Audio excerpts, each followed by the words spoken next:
Turning now to Sunday Sunrise Science, the Narrow River is one of the most diverse ecosystems in the ocean state.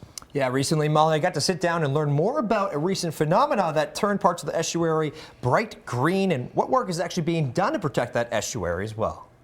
Narragansett, Rhode Island may be most well known for its popular town beach, but lying just upstream is perhaps one of the most diverse ecosystems in the state. My understanding that this assemblage of species is really not found in the continental U.S., and the closest analogy are fjords. Particularly with these deep ponds, people come from all over the world to study these. Veronica Boronsky is the president of the Narrow River Preservation Association.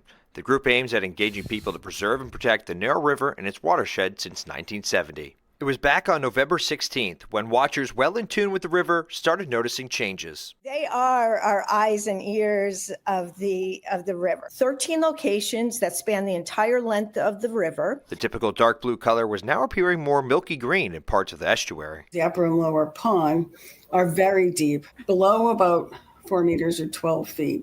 The water is naturally without oxygen because those waters don't mix. This cloudy color, that's the sulfur precipitating out. While there was a partial overturn back in 2020, Veronica claims this one to be the most widespread and persistent since 2007. Hence, I asked members of the NRPA what had led to the overturn this go-around. Having a really dry fall, so there's less fresh water coming into the system, and having high tides bringing more salt water into the system. This weekend, we had some very high tides due to the lunar impact from the full moon. So that probably helped this go at this moment, along with, as Veronica said, the drought. And then having cooler temperatures so that the water can mix, and blustery winds so that the water really does mix. So the seawater comes up and then drops because it's more dense, drops to the bottom, and then pushes up that bottom water, that naturally anoxic bottom water, and that comes up to the surface. The higher concentrations of sulfur can lead to a rotten egg odor for us humans, but it's the estuary's permanent residents that are impacted the most. Striped bass who overwinter in Narrow River in the ponds, in the deep ponds, they just,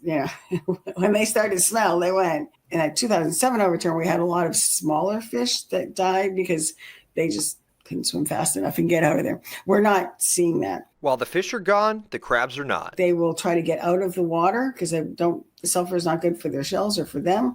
And so what they will do is come out of the water and burrow themselves in the sand so that they stay moist, but they're out of the sulfur. As the waters of the Narrow River gradually mix out in the coming weeks, the aims of the association stay the same. We want to continue to be an advocate for Narrow River. One of the things we've seen that's been one of our biggest challenges is stormwater runoff. We're becoming more urban in Rhode Island, and that's not a bad thing, but we also hopefully have some ways that we can deal with it better.